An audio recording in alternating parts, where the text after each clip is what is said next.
మనం దాన్ని నిలబెట్టి కాపుగా తీసుకోవాలి. లాస్ అనేది ఉండదు. మీరు ఫర్టిలైజరు పెస్టిసైడ్ రెండు తగ్గుతాయి దీంట్లో.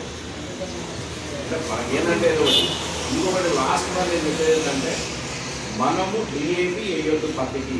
ఎందుకు వేయొద్దు అంటే డిఏపి కడిగి 25 వరకు జరుగుతుంది. కాంప్లెక్స్ టైంలో 20 ఈ ఫస్ట్ వేసుకుని నాడేదాన్ని మనం వేసుకుంటే కరెక్ట్ 5-6 రోజులకి. ఎందుకంటే కాటన్ అనేది 45 days వరకు మాత్రం గ్రోతింగ్ ఎక్కువ వస్తుంది. తర్వాత కాయలు పూతలు స్టార్ట్ అయిన తర్వాత గ్రోతింగ్ రాదు.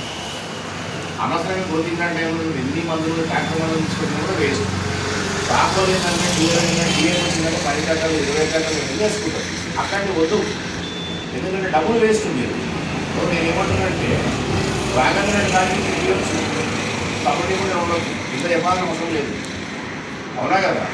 నేనేమంటున్నాను, నా విత్తనాలు మంచి విత్తనాలు అయినా కూడా వేసే విధానంలో పట్ల రాకపోతే చేస్తే రాదు. ఇంకో రైతు చెప్పారు కదా, ఎందుకు చెప్పారు? విషయం ఏంటంటే ఇంకా మంచిగా వస్తే ఇంకో కాయలు తీసుకొస్తారు. మంచి రాదనుకో విత్తనాలు మంచివే కానీ వేసే విధానం తేడా. ఆ వేసే విధానం చేంజ్ చేసుకున్నట్టు ఉన్నారు. ఏదైనా మీరు డౌట్ ఉంటే ఒకసారి క్లారిఫై చేయండి. ఎందుకంటే ఏదున్నా కూడా ఏమున్నా కూడా మీరు డౌట్ ఉంటే అడగవచ్చు, ఇబ్బంది ఏం లేదు. అదొకటి. ఇంకోటి మనం వేసిన తర్వాత కూడా లాస్ట్ టైం మన మందులు లేవు మన ద్వారా. ఈసారి ఖచ్చితంగా మందులు సప్లై చేస్తున్నాము. 100% మనం పర్మిషన్ వచ్చి చేస్తున్నాము. చాలా